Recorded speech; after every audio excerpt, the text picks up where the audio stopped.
I love their voices so much at the end of that song. Beautiful stuff from Rufus Wainwright with John Legend, and that song is Heading for Home. We had that as Record of the Week way back now.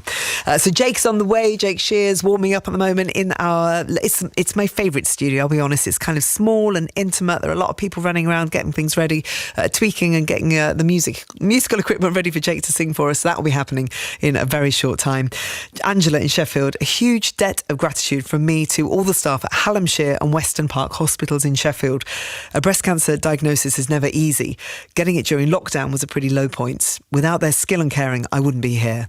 So from Neil, the car park attendant, to Vicky the surgeon, to all the lovely tea and toast bringers, the oncologists, the radiotherapists, just simply saying thank you and sending huge love. And that is from Angela in Sheffield. This is just so enlightening, so great to be shining a light on all the different people who work for the NHS. So, you know, not just the obvious roles that there are, but there are so many people that make up the NHS. So you could just feel free, keep on coming, let us know. Text one more time is 88291. This is Radio 2 on BBC Sounds and on your smart speaker. Play BBC Radio 2. With the BBC News at 8 o'clock, this is Jason Kay.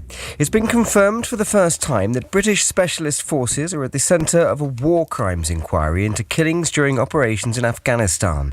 The Defence Secretary Ben Wallace made the announcement after repeated attempts by the BBC and others to report on their suspected involvement.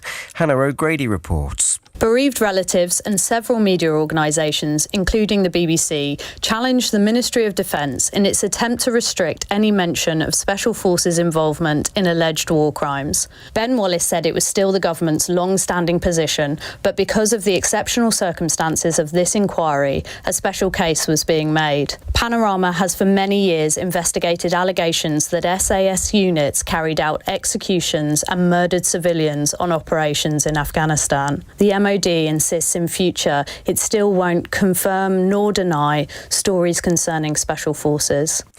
A Red Arrows fly past and 21 gun salute have rounded off events in Edinburgh to mark the King's coronation. King Charles was joined by fellow royals to receive Scotland's crown jewels at a ceremony at St Giles's Cathedral. Supporters lined the Royal Mile for the occasion, although some anti-monarchy protesters were also there with a small number of arrests. These people were pleased to see the King. It was amazing, glorious, sun was out, absolutely beautiful day for a glorious occasion. Just what Scotland needs right now.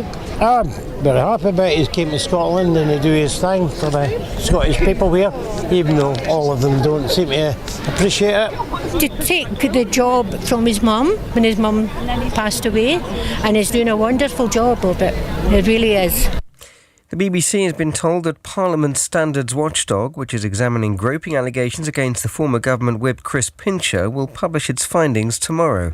Mr Pincher resigned as a deputy chief whip last summer, and Boris Johnson's handling of the claims led to the downfall of his government.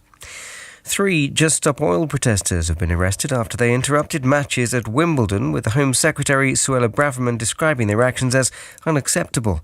The demonstrators threw orange confetti and jigsaw puzzle pieces onto an outside court twice, briefly holding up play. Earlier, Ms Braverman held talks with police and sports representatives to discuss how to stop environmental campaigners targeting major events. One of the matches involved the British #1 Katie Boulter, who went on to beat Australia's Darius Savage.